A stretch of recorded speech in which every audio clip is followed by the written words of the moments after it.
kita masuk ke sebetulnya pengantarnya di pertemuan minggu lalu ya. Nah, minggu lalu kita baru masuk mengenai kontrator ya. Jadi pengantarnya saya sisipkan di pertemuan kedua. Ya, jadi untuk seperti minggu lalu untuk waktu perpajakan ini kita banyak mengisi SPT.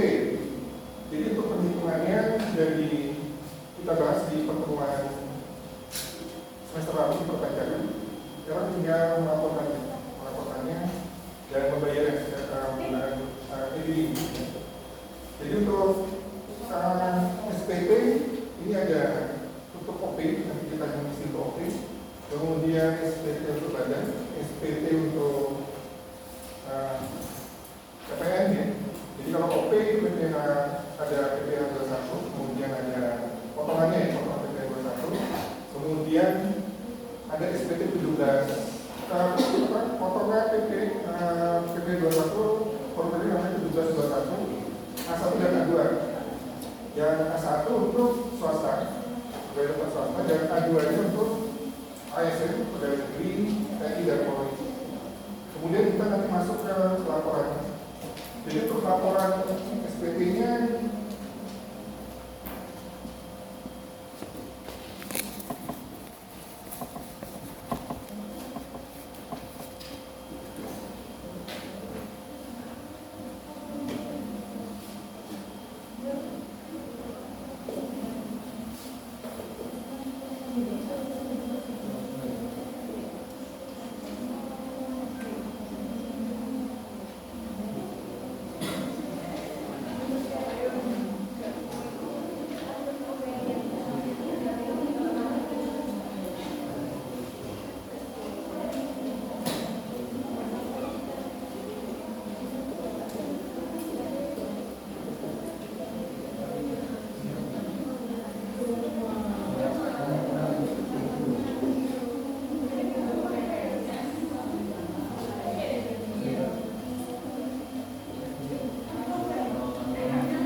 kalian mengisi bukti pokok dulu ya.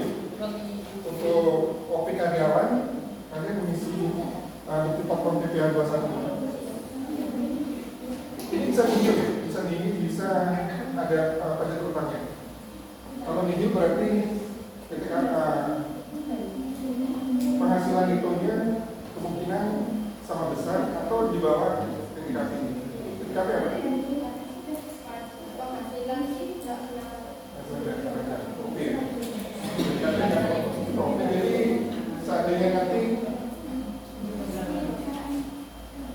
penghasilan itunya di bawah atau sama dengan TKP berarti pajak ini ya. Kalau di atas itu berarti ada pajak utangnya. Nah itu kalian buatkan dulu nanti dihitung setelah kita menghitung PPh 21 nya dibuatkan dulu potongan bukti potongnya dulu, dibuatkan bukti potongnya dulu. Namanya 1721 formulir. Nah, untuk OP masing-masing karyawan dia akan melaporkan sendiri ya.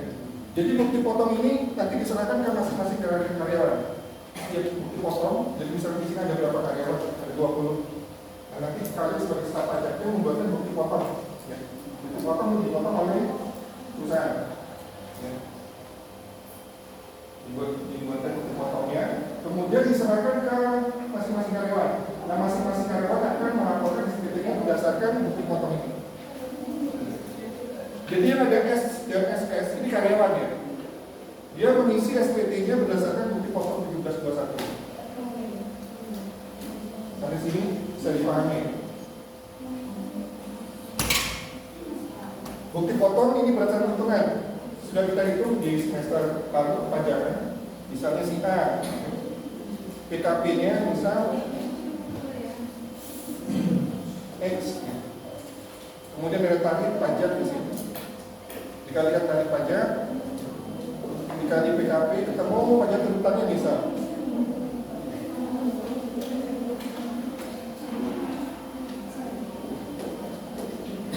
Misal 100.000. Karyawan akan dipotong dulu, ya. Jadi di sini karyawan akan dibuatkan bukti potongnya. 100.000 ini akan disetor oleh usaha. Jadi gaji kalian dipotong 100.000 tiap karyawan, ini beda. Nah ini akan disetor oleh usaha. Nah ini bukti potongnya di sini. Nah ini kalian diserahkan ke masing-masing karyawan bukti potong. Nah masing-masing karyawan akan melaporkan SPT-nya. Jadi melaporkan SPT bukan kita, yang melaporkan adalah masing-masing.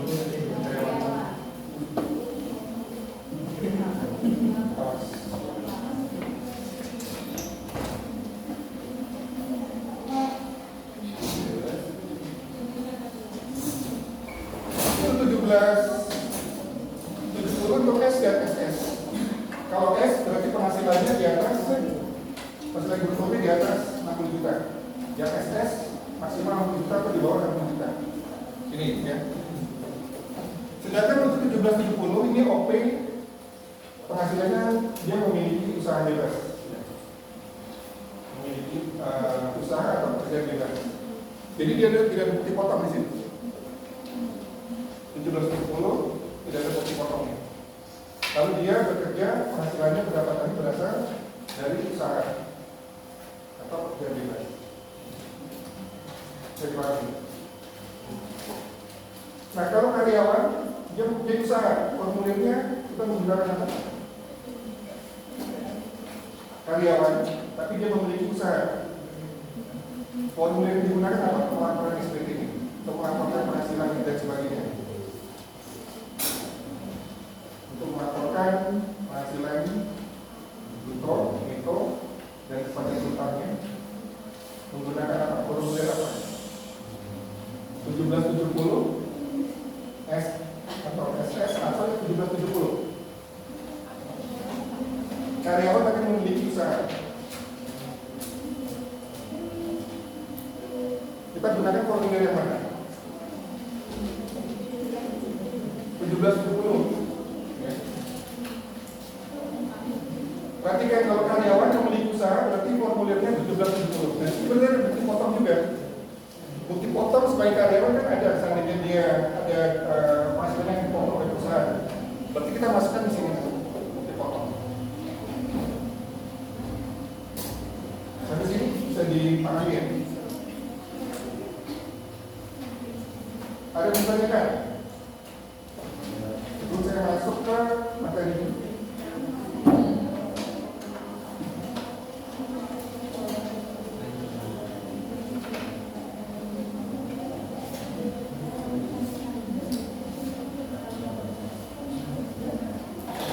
Jadi sekali lagi untuk perpanjangan ini merupakan kontribusi masyarakat pada negara sifatnya memasak. Tadi ya. Berdasarkan undang-undang dengan tidak mendapatkan imbalan secara langsung dan digunakan untuk keperluan negara dan sebesar-besarnya kemakmuran rakyat. Jadi imbalannya tidak secara langsung.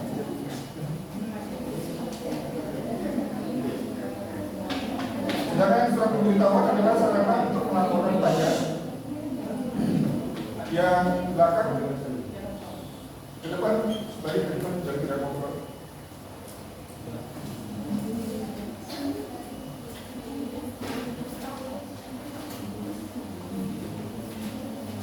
Jadi surat pemberitahuan adalah sarana untuk melaporkan pajak oleh wajib pajak. Wajib pajak bisa OP, bisa badan.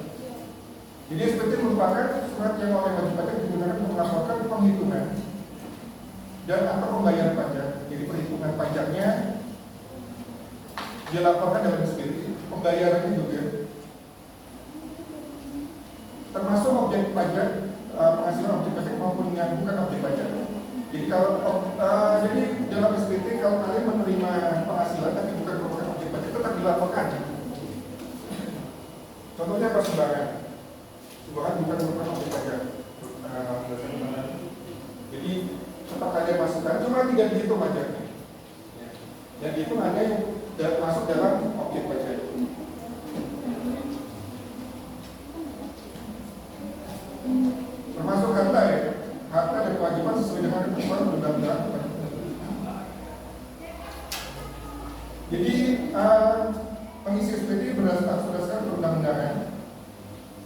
Undang-undang pajak yang berlaku ya. Dalam praktek akuntansi secara umum, wajib pajak menyelenggarakan pembukaan ini atau badan atau OP yang memiliki usaha. Jadi dalam praktek akuntansi secara umum, wajib pajak menyelenggarakan pembukaan berdasarkan standar akuntansi keuangan. Dengan demikian, pembukuan yang menjadi dasar pengisian SPT wajib pajak sudah harus disesuaikan dengan peraturan perpajakan. Jadi apabila tidak ada kesesuaian untuk pembukuan, ini akan dilakukan apa namanya? Koreksi fiskal. Sudah ya? Sudah ya? Sudah disinggung sedikit.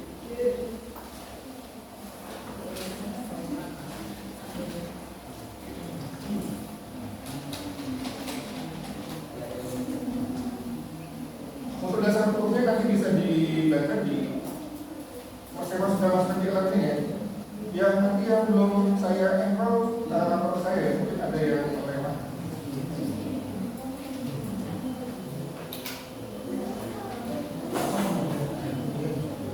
Jadi kalian bisa membuka e-learning-nya.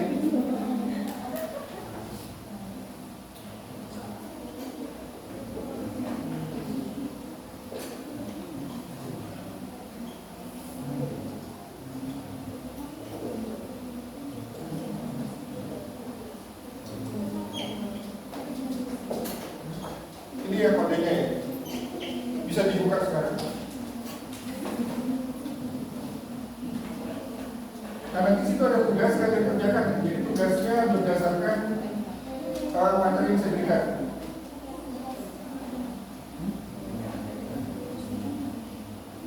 Jadi di sini fungsi SPT sarana untuk melaporkan dan mempertanggungjawabkan penghitungan jumlah pajak yang sebenarnya berutang dan untuk melaporkan pembayaran atau pelunasan pajak telah dilaksanakan sendiri dan atau melalui pemotongan atau pemungutan pihak lain dalam satu tahun pajak atau bagi tahun pajak. Fungsi yang kedua untuk melaporkan penghasilan yang merupakan objek pajak dan atau bukan objek pajak. Assalamualaikum Pak.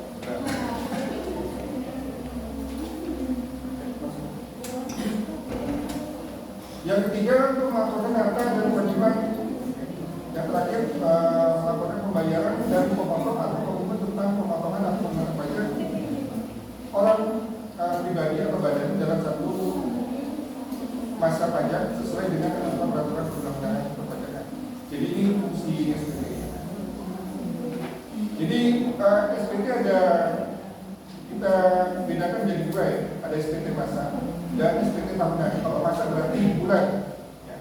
Pada SPT 01 berarti SPT bulan Januari.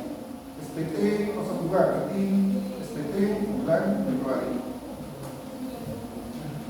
SPT masa meliputi apa saja? Di sini ada SPT masa pajak penghasilan, SPT masa PPN, dan SPT masa PPN dan PPNBM.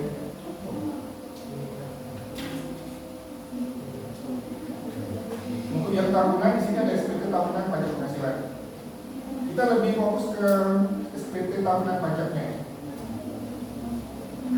Kemudian bentuk SPT di sini ada dua, formulir kertas ataupun dokumen elektronik. Sekarang sudah serba elektronik, jadi kita melaporkannya melalui formulir form. Kalau dulu kita di print, SPT itu di print. Ya. Filenya kita kirim ke kantor pajak, sekarang cukup soft filenya. Nah di sini ada batas waktu penyampaian SPT. Jadi SPT masa paling lama, SPT masa ini paling lama 20 hari setelah akhir masa pajak. Jadi untuk SPT masa bulan Januari berarti kita laporkan paling lama tanggal 20 Februari. Bisa dipahami?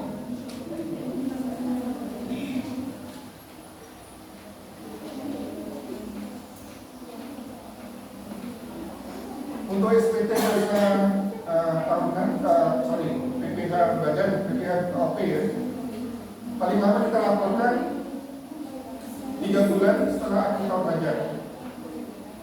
Jadi kalau kita akan melaporkan SPT OP tahun 2022, berarti kita laporkan paling lama tanggal berapa?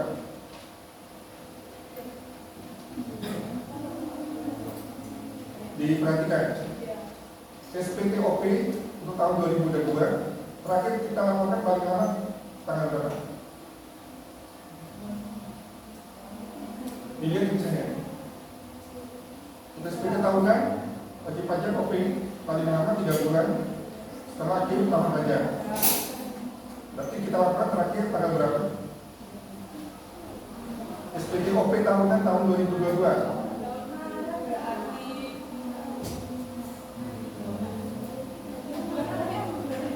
31 Maret sampai 31 Maret tahun 2023. Itu paling lama.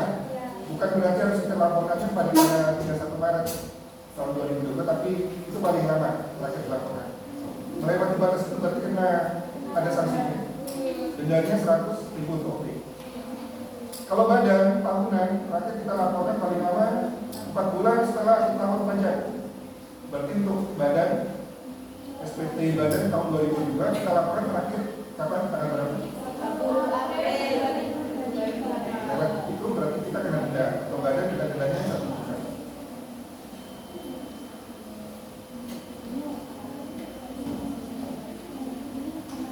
Nah ini prosedur penyelesaian SPT ya.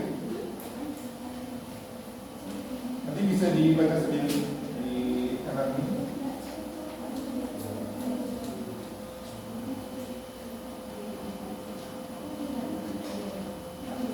SPT dianggap tidak disampaikan apabila pertama SPT tidak ditandatangani.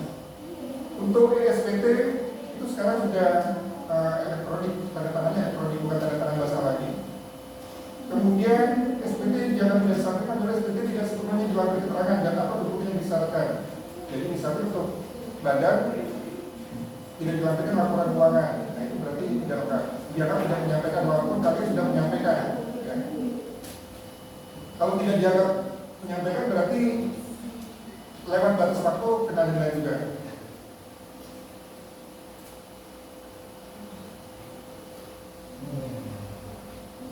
Dan lainnya bisa kalian baca, SPT dianggap tidak disampaikan.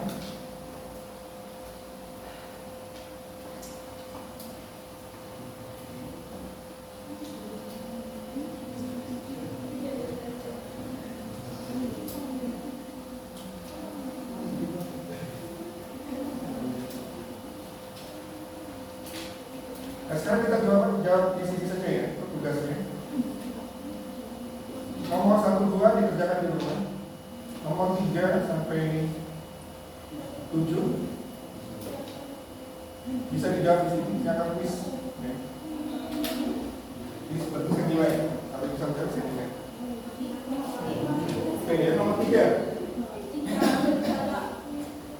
Oke, ya. Absennya sudah belum?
Ada yang masih belum paham SPT?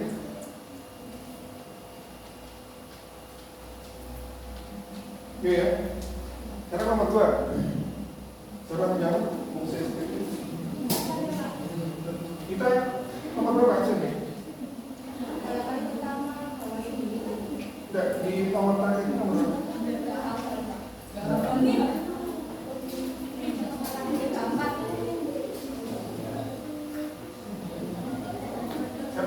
Ya,